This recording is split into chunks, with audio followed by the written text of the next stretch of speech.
누가복음 8장 15절. 네, 짧으니까요. 우리 같이 한번 두 번 합독하겠습니다. 누가복음 8장 15절. 시작. 좋은 땅에 있다는 것은 착하고 좋은 마음으로 말씀을 듣고 지키어 인내로 결실하는 자니라.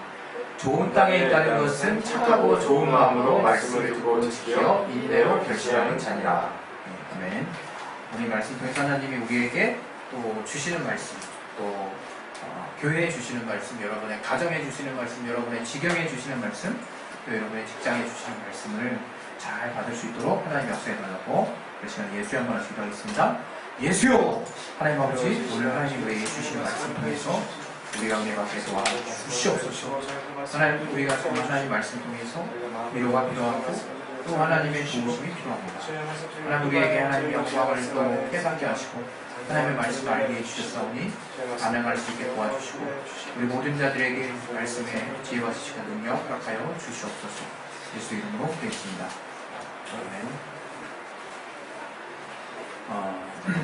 하나님 우리에게 인내를 요구하시는, 인내를 명령하시는 분일 뿐만 아니라 저는 이것을 이렇게 표현하고 싶습니다. 하나님이 우리에게 인내의 가치를 알게 하신 분이다. 이렇게 여러분들에게 말씀드리고 싶습니다. 인내의 가치가 있을까? 네. 우리는 참으면 언젠가는 돌아오겠지. 이렇게 막연하게 인내를 생각할 수 있어요. 그리고 하나님이 우리에게 단지 인내를 요구하셨으니까 나는 순종해야지. 이렇게 또 생각할 수 있어요. 그거는 제가 지금까지 신앙생활을 해오면서 가장 초보적인 어떤 반응이 아닐까 싶은 생각이 들 때가 참 많습니다. 하나님 말씀도 무시하는 사람은 할 말이 없죠. 그 사람에 대해서 하나님이 그냥 자녀이니까 용납하시고 참으시는 거는 모르겠어요. 그러나 하나님의 말씀을 무시하지 않는 자들이라면 우리가 그 말씀에 우리가 반응할 텐데, 그 중에 우리가 제일 또 어떻게 보면 지키기 어려운 거, 그게 뭐냐면 인내하는 거. 인내하는 또 오늘 특별히 제가 이 말씀의 씨앗이 이 좋은 것에 대한 비유잖아요. 씨 뿌리는 사람의 비유. 그 중에서도 딱 그냥 15절만 그냥 콕 찍어가지고 말씀드린 이유는 요 내용에 하나님의 말씀이라는 게 있고 좋은 마음이라는 부분이 있고 결정적으로 인내로 결실한다라는 구절이 있어요. 인내로 결실한다. 이 구절이 제 마음에 아주 깊게 콱 박혀가지고 다른 어떤 좀 더 적절한 말씀을 같이 나누려다가 그냥 이 말씀에 그냥 확 그냥 찍어서 선정하게 됐습니다. 인내로 결실한다. 뭘 결실할까? 하나님은 우리에게 그냥 참으라고 말씀하신 분이 아닙니다. 그걸 먼저 우리가 뚫고 나가야 돼요. 무턱대고 참으라고 말씀하신 분이 아니에요. 우리 우리 성경의 역사를 잘 또 보게 되면 자세하게 우리가 정말 이렇게 막 일일이 주석서 보면서 찾아볼 필요도 없어요. 그냥 계속 평이하게 계속 읽어 나가다 보면 하나님이 우리에게 분명히 말씀을 순종하면 복된 삶을 허락하시는 분이구나. 우리에게 풍요롭게 살 수 있도록 모든 걸 정말 힘에 지나도록 넘치도록 우리에게 주신 분이구나 하는 거를 그냥 알 수 있어요. 근데 덩달아서 우리가 또 알게 되는 뚜렷한 한 가지는 아주 지지리도 계속해서 하나님이 택하신 백성 이스라엘로 대표되고 있지만 이제 인류를 이제 상징하는 거겠죠. 그 이스라엘이 참 지지리도 계속해서 하나님의 말씀을 안 듣는다는 거예요. 그래서 불순종하고 나중에는 이게 불순종인지 거역인지 정말 불신앙인지도 분별이 안 갈 정도로 이건 정말 한도가 지나도 한참 지났다 싶은 어떤 그런 신앙의 모습들을 하나님 앞에 여과 없이 그냥 보여드리죠. 계속해서 선지활동에서 하나님은 회개를 선포하고 회개를 촉구하지만 여전히 그들은 완악해서 또 자신들의 지혜와 자신들의 욕심 또 자신들의 소욕을 따라서 계속 그냥 앞으로 나아가기만 합니다. 그리고 이미 형식이 되어버린 어떤 하나님이 말씀하신 하나님이 섬기는 제사의 법은 그냥 나름 지켜나가고 있지만 저들은 타락할 만큼 타락하죠. 그 부분을 보고 하나님은 우상숭배하는 그 죄, 하나님을 떠난 그 죄에 대해서 결국에는 심판하시는 부분을 우리 그냥 성경 쭉 그냥 훑어가면서 읽어도 그냥 쑥 이제 들어오는 내용의 가장 큰 스토리예요. 그게 결국은 이스라엘이 심판을 받았어요. 우리가 반면교사로 삼아야겠구나, 이렇게 이제 우리가 이런 성경 이야기들을 우리 마음에 둘 수 있습니다. 그러나 또 한 가지 알아야 될 것은 그 하나님의 징계와 그 엄청난 심판, 많은 사람이 포로로 잡혀가고 죽고 나라가 정말 없어지고 열강에 의해서 그 나라가 짓밟히는 그 어떤 끔찍한 현실이 사실은 여전히 하나님이 인내하고 있는 현실이었다는 것을 보는 사람은 많지 않은 것 같아요. 하나님이 그분이 세우신 법을 어떤 면에서는요, 그분이 인자와 긍휼이라는 앞서가는 그 가치에 의해서 하나님의 공의와 공평을 보려하신 거라는 것을 생각하는 사람은 별로 없는 것 같아요. 왜? 우리는 혼나고 있으니까. 우리는 처절하게 무너지고 있으니까 때로는 거기서 그 일을 통해서 저들이 크나큰 회개를 정말 큰 회개를 이루어냈음에도 불구하고 여전히 저들은 정말 하나님께 붙들려서 하나님 앞에 온전하게 나아가는 법을 잘 몰랐던 것 같아요. 우리의 삶도 돌아보면 그런 것 같아요. 제가 이 내용에서 결국 얘기하고 싶은 부분은 하나님은 결코 우리를 내려놓은 적이 없다는 거예요. 하나님은 계속해서 인내하셨다는 거예요. 우리가 그 인내의 메시지를 우리가 성경에서 분명하게 발견할 수 있어야 되는 거예요. 그래서 급기야는 결국에 하나님이 이 모든 인류를 대신해서 하나님이 아들을 보내셨죠. 아들을 통해서 하나님이 우리에게 보여주신 것은 우리가 몇 가지로 요약해서 상징적으로 표현할 수 있지만, 오늘 또 우리가 나눌 내용과 관련해서 전 하나님이 예수를 통해서 우리에게 보여주시고자 하는 것은 내가 너희를 여전히 긍휼히 여기고 너희를 여전히 포기하지 않았고 내가 너희의 죄를 내가 나의 끊임없는 인내로 붙들고 있는 것을 아들 예수께서 명확하게 우리에게 보여주신 거예요. 우린 그 하나님의 일관된 사인을 우리는 잘못 받아들여서는 안 돼요. 우리 요한계시록 2장에 보면 인내하는 어떤 교회에 대한 하나님의 그 성령의 칭찬이 있어요. 우리 한번 봅시다. 요한계시록 2장. 요한계시록 2장 2절. 요한계시록 2장 2절. 우리 한번 같이 한번 읽어보겠습니다. 시작. 내가 내 행위와 수고와 내 인내를 알고 또 악한 자들을 용납지 아니하는 것과 자칭을 사도라하되 아닌 자들을 시험하여 그 거짓된 것을 네가 드러내는 것과 쭉 나오죠. 에베소 교회에 주신 말씀인데, 근데 이 에베소 교회가 그냥 이렇게 딱 칭찬만 받았으면 딱 좋았을 텐데 4절에 보면 뭐가 나오는 4절 5절 보면 그러나 너를 책망할 것이 있나니 너의 처음 사랑을 버렸느니라, 이런 말씀이 있어요. 에베소 교회가 왜 처음 사랑을 버렸을까? 그런 거 한번 우리가 생각해 볼 필요가 있을 것 같아요. 이 교회의 구체적인 상황들은 역사적인 증거들, 그 다음에 나오는 또 발견되는 증거들 외에 우리가 이 시대에 살지 않았으면 정확히 알 방법은 사실은 없습니다. 이 말씀에는요. 그러나 에베소 교회에 대한 그 당시 상황을 나열하는 것들을 보면 저들은 치열하게 싸웠던 것 같아요. 사도라되 이 이단과 치열한 싸움을 했던 것 같아요. 또 악한 자들을 용납하지 않았던 것 같아요. 엄청난 인내를 요구하는 싸움에 저들이 승리했던 것 같아요.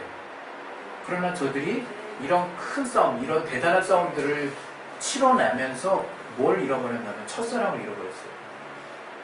저는 이것을 여러분에게 말씀드리고 싶어요. 우리가 인내하게 될 때 자칫 잘못하면 하나님의 사랑을 잃어버릴 때가 있어요. 왜? 인내가 쉽지 않거든요. 또 제가 처음부터 여러분에게 하나님의 인내를 오해하게 될 때, 하나님은 지금까지 그분이 우리를 향해서 보여주신 인내와 긍휼의 모습이 변하신 것이 없어요. 심지어 징계하시고 있는 순간에조차도 하나님의 법에 의하면 저들은 멸절됐어야 되는 거예요. 우리가 그럼 그렇게 잔혹하시냐? 그렇게 볼 일이 아니야. 하나님의 공의로운 법이 그래요. 죄 지은 것에 대해서, 죄에 대해서 하나님의 옳은 판단은 죄에 대해서는 반드시 그 대가를 치릅니다. 그런데 우리가 이 복음의 시대에 살고 있죠. 예수께서 우리를 용서하시고 우리를 긍휼하신 그 가치는 변함없습니다. 하나님이 우리를 향하신 그 긍휼의 가치는 변함없지만 그 뒤안길에서 그 주님이 하신 것은 그가 자신의 어떤 보좌를 이루는 공의의 가치를 끝까지 이루어 가시는 거예요. 다시 말하면 죄의 대가를 철저하게 치르셨다는 거예요. 아들의 목숨, 아들의 피로. 그래서 복음이라고 하는 건 정말 우리에게 기쁜 소식이에요. 이제 더 이상 죄 지은 것에 대한 대가를 요구하지 않기 때문에. 왜 요구하지 않습니까? 예수님이 대가를 치르시고 있기 때문에. 계속 피해 효력으로 치르고 계시기 때문에. 대가가 없다는 게 아니라 압도적인 대가를 계속해서 치르고 계시기 때문에 우리는 복음이라고 말하는 그 하나님의 대가를 힘있기로 작정한 자들에게는 이제 하나님의 공의가 죄의 대가를 요구하지 않는 거예요. 우리 각각의 죄의 대가를 요구하지 않는 거예요. 그걸 우리는 복음이라고 얘기하는 것이고, 그렇게 하게 된 이유는 하나님의 우리를 긍휼하게 여기시기 때문에, 하나님이 우리를 끝까지 인내하시기 때문에 일어날 수 있는 일인 거죠. 그게 바로 인내라고 하는 거죠. 하나님이 우리에게 보여준 인내는 그런 공의를 바탕으로 한 인내와 긍휼인 거예요.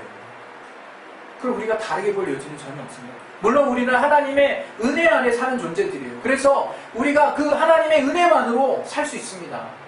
또 그것만으로 결국 살게 돼요. 왜? 우리의 한계가, 우리가 우리 식대로 우리가 잘해보려고, 또 우리가 가진 의를 사용해보려고 하면 할수록 우리가 죄인인 것을 깨닫거든요. 그래서 오직 주님이 만들어 놓으신 길만이 우리가 하나님 안에 나아갈 수 있는, 또 우리가 의롭게 될 수 있는 길인 것을 우리는 명확히 알고 있어요. 그러나 그 길이 가지는, 우리가 그렇게 주님을 따라가면서 우리가 잊지 말아야 될 분명한 가치 하나는, 하나님이 우리에게 부탁하시는 그 인내의 말씀이 그저 무작정 용서하고 무작정 참고 무작정 긍휼하라고 하는 말씀인가라는 것들을 우리가 생각해 봐야 됩니다. 저는 그리스도인이 용서도 뭐 따져가면서 용서하라는 걸 지금 얘기하거나 예수님의 복음의 가치를 지금 희석시키려는 것이 아닙니다. 우리가 인내할 때 왜 힘이 떨어지는지를 알아야 돼요. 그것은 하나님이 우리에게 불공평한 상태를 계속해서 지속하기를 요구하는 것 같은 오해를 하고 있기 때문이에요. 불공정함을 하나님이 용납하라고 말씀하는 것 같고, 불의한 것을 참으라고 말씀하는 것 같고, 하나님이 옳지 않은 가치에 대해서 내가 입막고 있으라는 것 같고, 옳지 않은 일이 벌어질 때 내가 방관하라고 하는 것 같은 착각을 일으킨다 이거야. 그 인내라고 하는 일을 하면서. 그러나 그렇지 않다 이거야. 절대로 그렇지 않다. 우리 그 디모데전서 2장 5장 22절 한번 볼게요. 디모데전서 5장 22절.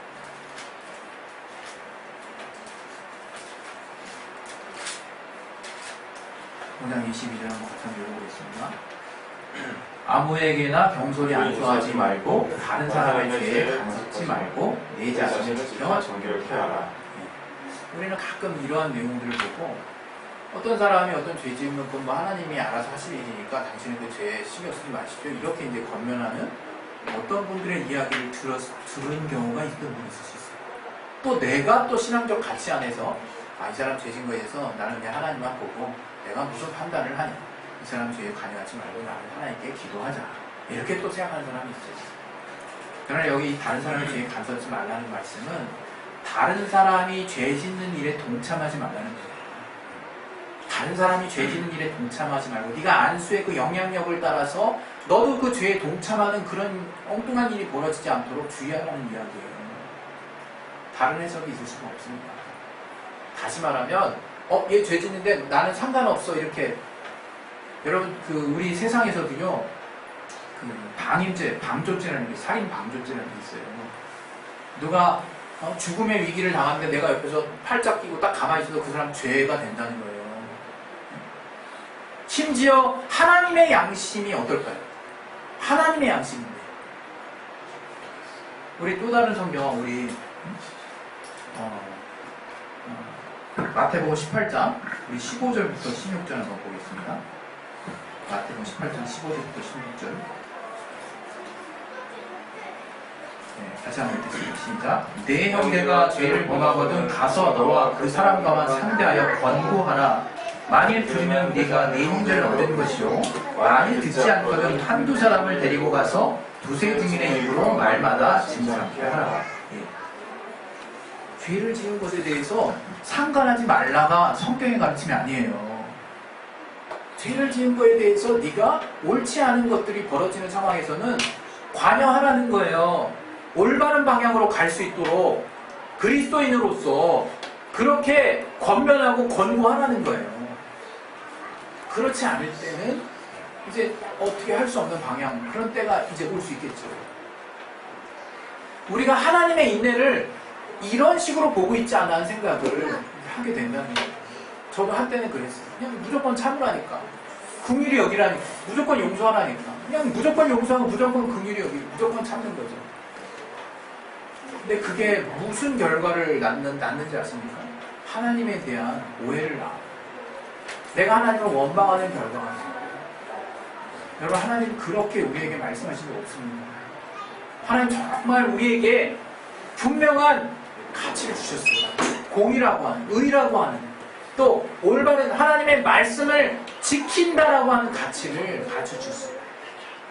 오늘 이 같이 보신 그 누가복음 8장 우리 15절 말씀에 무슨 말씀이 들어있냐면, 말씀을 인내함으로 지킨다는 그게 있어요. 하나님의 말씀을 인내함으로 우리가 지키는 거예요. 거기에 인내가 쓰이는 거예요. 거기에 하나님이 옳다라고 여기는 그 가치가 담긴 그 말씀을 지키는데 우리가 애매한 상황들이 벌어질 수 있는 거예요. 거기서 힘든 상황이 벌어질 수 있어요. 그때 우리가 그 말씀을 지키기 위해서 인내가 필요한 거예요. 인내를 그냥 하나님이 용서하라 했으니까 기준도 없이 그냥 무턱대고 다 용서하라는 그런 말씀을 온전하게 보지 못하는 어떤 상황에 이르지 마시고, 정말 우리가 하나님께서 우리에게 요구하시는 그 인내가 무엇일까? 하나님의 공의가 담겨있는 인내라는 거예요. 하나님의 말씀을 지켜서 인내하는 거예요. 그 말씀을 지키니까 어려운 거예요. 내가 때로는 하기 싫은 말도 해야 되니까 어려운 거예요. 내가 때로는 하나님이 정말 어떤 상황들에 대해서 말씀에 이렇게 말씀하라고 하는 가치가 있는데 그 말씀을 지켜야 되니까 어려워지는 것이지, 그래서 인내가 필요한 것이지, 그렇지 않으면 뭐가, 그냥 우리 성질대로 우리 소욕대로 우리 마음대로 하면 뭐가 어렵습니까? 반대로 그냥 무턱대고 그냥 이것도 참고 저것도 참고 다 참으면 속병 납니다. 속병 나요. 여러분, 감정 따라 가라는 게 아니에요. 하나님은 정말 공평하시고 공의로우신 분이세요. 그분의 말씀을 지키면 시원해져야 되는 거예요.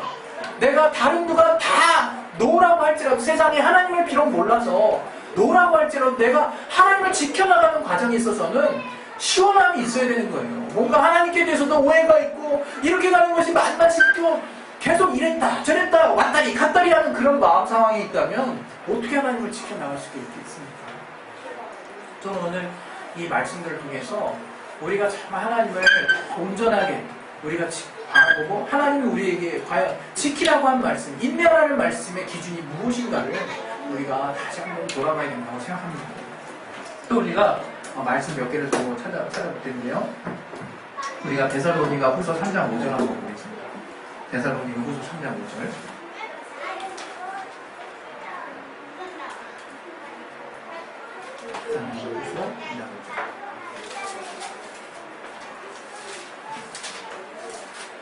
우리 같이 한번 읽겠습니다. 시작. 주께서 너의 마음을 인도하여 하나님의 사랑과 그리스도의 인내에 들어가게 하시기를 원합니다.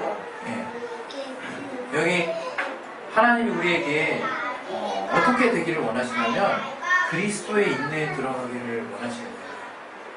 우리가 그냥 우리 식대로 그냥 참는 거에 들어가기를 원하시는 게 아니라, 우리 식대로 내공을 쌓기를 원하시는 게 아니라, 우리가 다른 어떤 사람보다 내가 참는 거 하나는 이제는 내가 예수 믿고 나서 더 잘해, 이런 걸 원하시는 게 아니라 그리스도의, 주님께서 우리에게 보여주신 인내, 바로 그리스도의 인내 안에 들어가기를 원해요. 하나님이 원하시는, 하나님이 기뻐하시는 그분의 뜻 안에 있는 인내를 우리가 이뤄낼 수 있기를 원하시는 것입니다. 그래서 우리가 때로는 정말 분별이 안 될 때가 있어요. 그때는 하나님이 싫으면, 예수님이 싫으면 어떻게 할까를 여러분이 곰곰이 생각해보시고, 정말 여러분 안에 성령께서 실전에 해당하는 구체적인 응답들을 그때그때마다 주실 거예요. 여러분 스스로가 자꾸 정답이라고 딱 뭘 정해놓고 막 나아가려고 하지 마시고 그때그때마다 하나님이 주시는 그 선한 인도하심을 따라서 하나님이 정말 지키기를 원하시는 말씀을 감동을 따라 여러분이 붙드세요. 그러면 그건 여러분에게 주신 말씀이므로 여러분이 그 어떤 상황에 있어도 그거 지키시면 되는 거예요.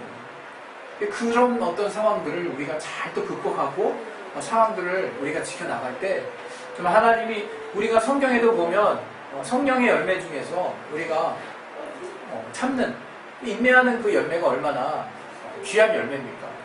그러면 우리가 하나님의 공의를 이루는 가장 확실한 열매가 인내라고 하는 것을 우리가 알아야 합니다. 그것은 하나님이 우리를 오해되는 어떤 길로 가게 하시는 것도 아니고 정말 온전한 길 가운데로 나아가게 하기 위한 확실한 방법이 바로 주님의 말씀을 끝까지 지켜나가는 그 인내라고 하는 것을 우리가 잊지 않으시기를 예수 이름으로 축원드립니다. 할렐루야. 네. 예, 그래서 우리 한 가지 우리 이제 기도하실 텐데요. 기도하실 때 저는 항상 그래요. 다윗이 하나님 앞에 이제 범죄하고 났을 때 나단 선수가 이제 지적을 받고 나서 저가 회개한 것에 대해 과연 하나님이 들으셨냐 안 들으셨냐 쉽게 들으셨다니 이렇게 표현할 수도 있는데 분명히 들으셨는데 저가 이제 우리 아내와 이제 사이에서 낳은 아들이 죽었단 말이에요. 이게 들으신 건가 어떻게 그게 뭔가 우리는 하나님 뭔가 들으시면 우리 상황이 좋게 되는 것만을 생각해요. 좋게 되는 거. 근데 그렇지 않아요. 여러분 하나님은 공의를 따라 움직이시는 분이세요. 그분의 공의에 내 마음이 합할 수 있으면 그건 응답이에요. 자꾸 응답을 엉뚱한 결과물을 통해서 여러분이 얻으려고 하시니까 자꾸 혼선이 있는 거죠. 어떤 상황에서는 이때는 하나님이 이랬다 저랬다 하시는 것 같은 착각에 빠지시는데 그게 아니라 분명히 하나님은 우리에게 정말 결국 다윗은 정말 그 공의로운 하나님의 말씀에 순응했어요. 첫째 아를 잃었지만 이제 솔로몬을 얻었잖아요. 정말 큰 손실이죠. 그 분명히 얘기합니다. 너의 죄에 대해서 네가 치르지 않고 네 자녀가 치를 거라고 말씀하세요. 얼마나 참혹합니까? 얼마나 더 속쓰립니까? 차라리 내가 당했으면 하는 그런 마음이 얼마나 컸겠어요. 그러나 정말 하나님 앞에 죄를 자각하고 있는 다윗은 하나님은 그런 방식으로 우리 이성으로 이해할 수 없지만 저를 구제해 주신다는 전 생각을 조심스럽게 해봅니다. 저의 목숨을 빼앗아가지 않으시고 어떤 형태로든 그 대가를 치르게 하시는 하나님의 그 방법을 저는 심오하지만 고민해봐요. 여러분 거기서 우리는 하나님의 공의가 언제든 살아있고 그분은 항상 우리를 긍휼로 대하시고 우리의 회개를 언제든 하나님 화답하시는 분이라는 것을 우린 조화롭게 우리 안에 둘 필요가 있는 거예요. 우리가 그 감각이 없다면 정말 우리가 하나님 나라에 가서 우리가 과연 어떠한 모습으로 정말 하나님 앞에 나설 수 있을까를 고민해 봐야 될 때가 있을 수는 있어요. 저는 이 시간에 정말 우리가 하나님 앞에 나와서 기도할 때 정말 지금 우리에게 가장 은혜로운 것은 복음입니다. 왜? 우리의 죄의 대가를 그분이 자신의 피해의 대가로 이미 다 치르셨기 때문에 또 앞으로 있는 죄의 문제까지도 그분이 우리의 회개를 전제로 정말 치르고 계시기 때문에 얼마나 큰 은혜입니까? 그랬을 때 다윗처럼 내가 치러야 될 대가를 그 아들이 치러버렸다는 그 무거움. 그러나 저는 마음을 깨끗이 하고 하나도 울지도 않았다 그랬어요. 도리어 애가 죽으면 막 울고 하나님이 도리어 응답하셔가지고 애가 살아야 될 텐데 죽었는데 도리어 옷을 씻고 그때부터 밥을 먹었다 그랬어요. 식음을 정피하고 애가 죽기 전까지 기도하다가 하나님의 말씀에 저가 완전하게 순응한 모습이라고 생각합니다. 우리가 때로는 정말 받아들일 수 없는 결실이 있을 수 있지만 무엇 때문에 인내해야 하는지 그 공의의 가치를 내가 안다면 우리는 이겨나갈 수 있을 것이고 변함없는 하나님의 선한 손길을 볼 수 있을 것입니다. 우리 시간에 기도하실 때 저 하나님은 절대로 변하신 분이 아닙니다. 그분의 정말 인내를 통해서 그분의 긍휼을 통해서 아들을 통해서 보여주신 인내와 긍휼은 우리가 평생 성령을 통해서 깨달아야 될 가치입니다. 우리 시간에 정말 내 삶을 통해서 내가 비록 불완전하고 늘 정말 실수하고 늘 하나님께 돌아오는 자일지라도 주님이 그 회개의 복음을 통해서 나로 정말 늘 가까이 하게 인도해 주신 그 하나님 감사합니다. 내가 주님 앞에 좀 더 정말 하나님이 요구하시는 그 인내의 가치를 내 안에 잘 둘 수 있도록 하나님이 역사해 주시고 그로 말미암아 말씀의 온전한 의의 결실을 맺을 수 있도록 도와달라고 우리 시간에 예수의 한 말씀 기도하겠습니다. 예수 하나님 아버지